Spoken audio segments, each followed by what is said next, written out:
This is Tales and Whispers,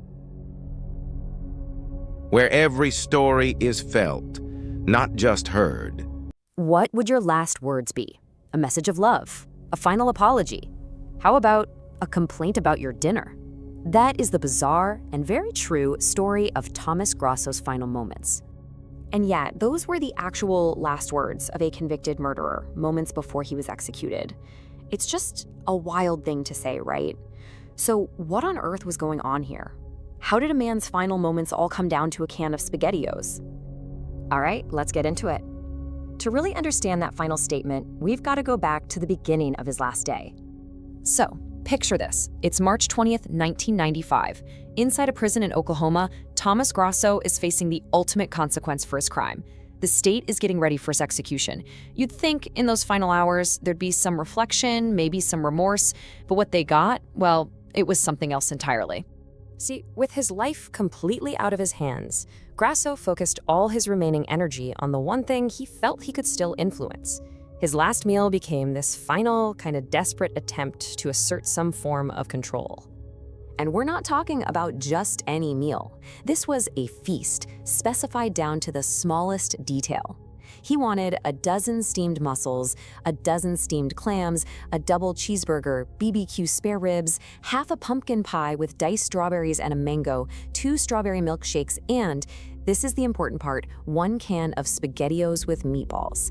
The sheer detail here really gives you a peek into his state of mind, doesn't it? And here's the thing. The prison kitchen, they actually did their best to make all this happen. They got so close, but they missed one tiny little detail. He got the mussels, the clams, the burger, the ribs, you name it. The whole feast he'd so carefully planned was sitting right there in front of him. It was almost perfect. Almost. And this is where it all goes sideways. Instead of the specific canned SpaghettiOs he had demanded, the kitchen served him regular spaghetti with meatballs.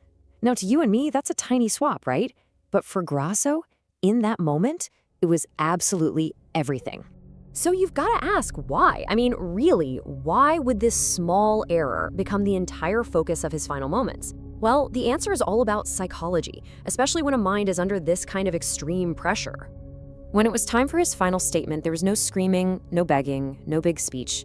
He just calmly lodged what sounded like a complaint you'd make at a restaurant.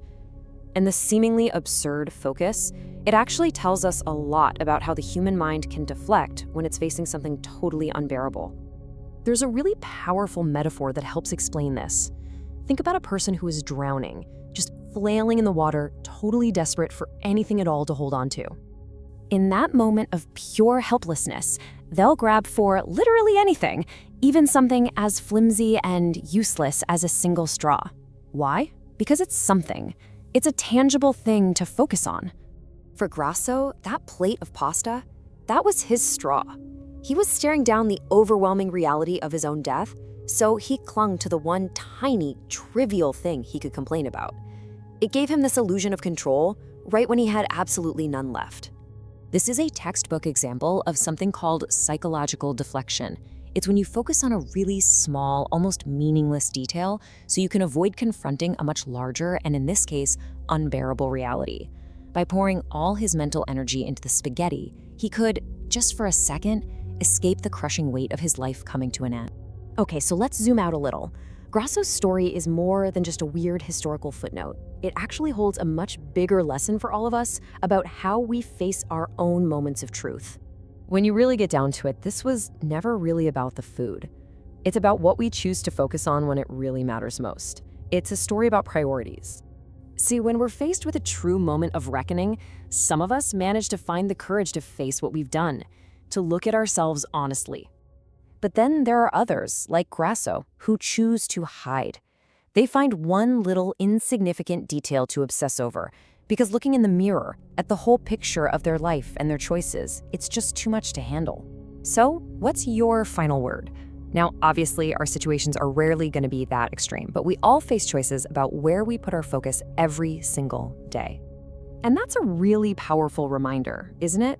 Little details can matter, sure, but they should never make us blind to the bigger truths. We all have chances every day to make things right, to connect with people, to say what we mean before the moment is gone and our words just don't matter anymore. So I'm going to leave you with this question to chew on. If it all ended today, right now, what's the one thing you would want your final words to be? What message, what feeling, what truth would you want to be the last thing you leave behind? Definitely something to think about.